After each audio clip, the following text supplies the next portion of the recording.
I think we have some great people in this industry who need exactly the reason we're all sat around here today, ideas and thoughts to hit beyond their bubble, because unfortunately, and I'm going to say it and it's not going to win me any fans, there's failure in leadership across the industry in management. There's some brilliant estate agents who've become business owners, or they've become managers and leaders, and they then haven't been trained, so they're then not equipped. So why do you think that is? Because I don't think it comes back to the vicious circle of the profitability not being there and the budget not being fees. there. It's all about fees. So if your negotiator is working their little socks off and being brilliant, but they're only charging 0.75, and he or she is on 10%. So frankly, they're going to get about 60 quid out of this. Less tax, less NI. It's not worth it. It's just not worth it. So it is that vicious spiral. If you don't charge a proper fee, you will never build your business properly. But you're also assuming wildly that every single person is motivated wholly by commission, and I don't think that is always the case. Don't get me wrong. I think many of us, of course, we're not charities. Sometimes one day a week. But why are they being a commission related? Why not going to the priesthood then, rather than estate agents? But you're also making a wild assumption that everybody is in a commission-based role. There are hundreds, if not thousands, of estate agents out there now who are in. You'll know from the guild, loads of the independents do it. They're not in a commission-based role. They get paid a salary, and that is it. And occasionally, if their boss thinks they've had a good year, they give them a bonus at Christmas. But that might actually be one of the reasons why the agency industry in the UK is not seen in the high regard. So when I talk about better, the US, Australia being better, I mean in the context of they charge more and they are more highly regarded. We know that because what you said a few minutes ago, which is estate agents in the UK are still in the top 3 of all professions. I don't think estate agents are highly regarded anyway. But that isn't in the US and Australia, they're much higher. They're not highly regarded. But they're high up. That's my point. So therefore, they're better in the US. It's not our job to be popular. It really isn't. No, but it's our job. We're always the meat and sandwich. No, it's our job to deliver. It's our job to deliver a service and a performance. Both as commensurate with a decent fee. The better you are, back to my point earlier, the better you are, the more likely it is that you can charge a higher fee, particularly if you've built the relationship in the first place. But your job is to give bad news. So when your client says, "I'm sorry, I've changed my mind," you call up the buyer and say, "I'm really sorry, my client." Who gets the blame? We get the blame. I mean, it is our job to be the meat in the sandwich. But that's only part of the beat-up session, isn't it? Our relationship with the consumer is 6 months long, isn't it? So yes, there's bad news has to be delivered, but it's not all bad news in a relationship. So we need. So here, if I'm getting training is essential. Leadership is it broken? Is it broken not just in agency, but across? We don't go across the It's everywhere. I work for the NHS at the moment as well, and it is. But is it because if we revert back to the industry, because I'm totally with you on that, is it because people feel they're in the middle of what do I do to help that individual? Because you don't want. There's a lot of people that can be upset by feedback these days and training, and they think that training's a bad thing and it can be associated with a negative context. I know it comes back to culture. It can be because there's a lot of people out there that think if I'm getting training, it means I'm not very good at my job. Now I think it comes back down to culture and leadership. And let's go round the table. If you were to open an estate agency, what fee would you charge? Depends what it was. Does it? Well, you wouldn't. I don't think you charge 2.5% in Cardiff. I would. Oh, I would. 495 up front, 2.5% plus that. 495 up front. Yeah. What, for marketing? Yeah, nice. 2.5%. Like that. And so before EXP came along, I set up a business. I've still got the domain name. You can buy it off me. Paid £1,800 that. If anybody wants it. Beltbraces.com. What is it? 2.5%.com. Beltbraces.com. And my entire model was. Beltbraces sounds like a tailor's. Yeah, no. It was supposed to be because I'm known as a part-time estate in my old days. So, but Braces. The whole model, the website was built 495 up front, 2.5% plus VAT on completion, minimum £10,000 fee. Didn't work in my area when I took the job at EXP. So you would do that, Mark? Just without going back to this point before, there isn't a set rule. When John set up a business, he knew we need to make this much. We need to charge this much. That's the point I'm going to get to. When your guys take the license off of you, they've got a dream as to what sort of life they want to live and a plan as to how they're going to get there. You could have done it with.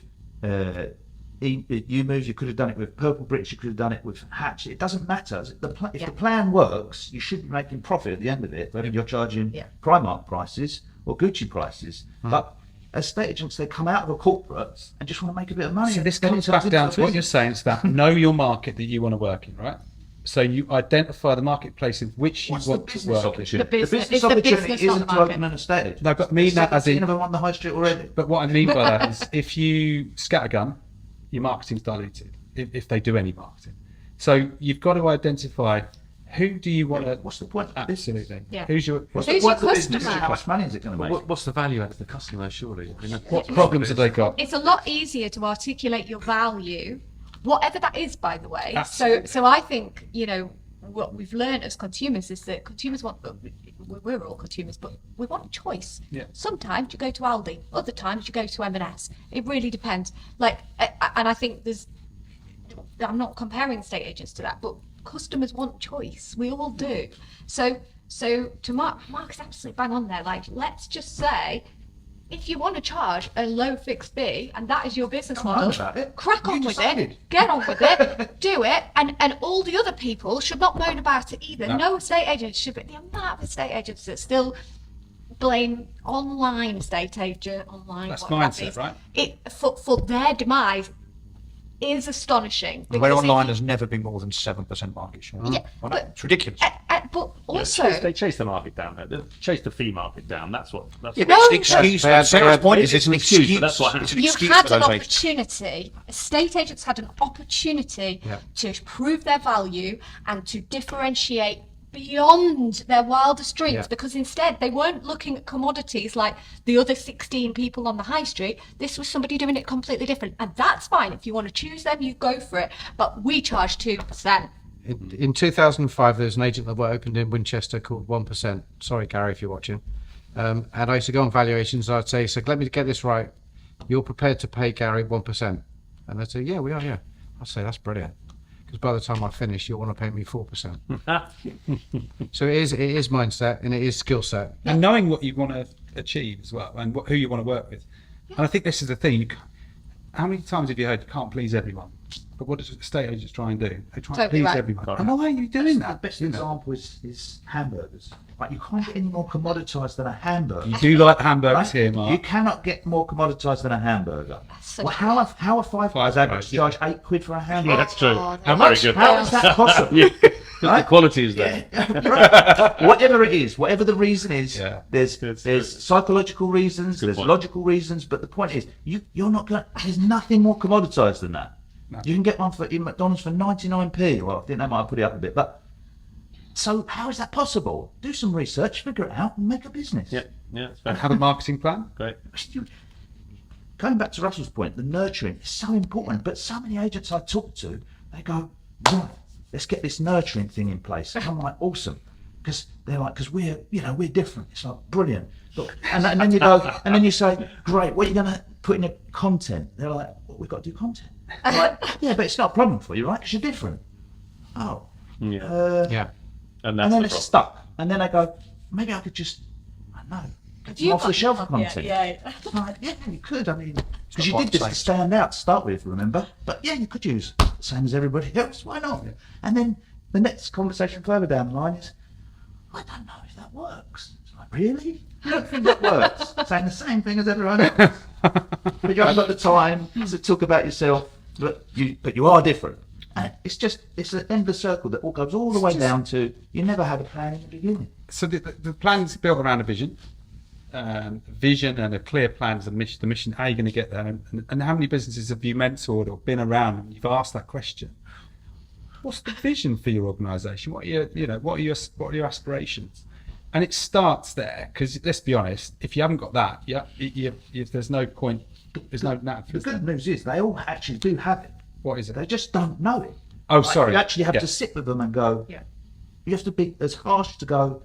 What's the point of your business? And they go, sell houses. Make good money. And you go, okay, look, what's the point? Well, and they fluff around for a bit, and eventually it usually ends up with service. You go, what does that actually mean? Like, and nothing, until eventually, then you start getting somewhere, and you dig into their background, and you go, oh, hold on a minute. So you're telling me that, you've done this since you were at the age of 16. You've won awards. You've done this. You've done that. Have you ever told anyone this on evaluation? No. Okay. Maybe Maybe that'll help. Maybe we should. It should be different. Because to the point earlier, they don't know what differentiation is apart from arguing over fee and very, very quickly in seconds giving in. They don't build a relationship and they don't have differentiation in terms of why someone should pay 2.5% as opposed to 1%. That's not that hard. I think my advice would be have 4 or 5 things in your head as a lister, branch manager, neg, whatever, where you can, with confidence, and I think this is really important, with confidence stand up and say, of course, there's a massive choice of estate agents. They're not all the same. The same as burgers aren't the same as holidays aren't the same as cars aren't the same. This is where we're a little bit different. Not to slag off the competition, not to put stupid pie charts in your window that say we're agent A, but agent B, C, and D have got a smaller market share than us. I'll be clever. Who gives a shit, right? That's ridiculous. What you should be able to do is look someone in the eye in the lounge, having spoken to them for 45 minutes over a cup of tea about the football, and then slide in the differentiators, and then you get the business. Can I just chuck it on its head? Chuck it on its head. Because we're hearing everything that agents aren't very good at. Yeah. But I would challenge and say that there are some brilliant agents out there in the marketplace, and many of them are in the guild. That's not a pitch, but it's just the truth. All of them, if not. All of them, if not. And I've just written down what's consistent with them: passion, hard work, because it is bloody hard work. Leadership. Leadership is, for me, one of the most important things. Training. A narrative, so we can call it the elevator pitch or the narrative. What's the story? And they have an ability to communicate and articulate with their customer base, to understand their needs, and then tailor their service to make the customer feel that they're getting a bespoke service that is satisfying their needs, that will deliver the result.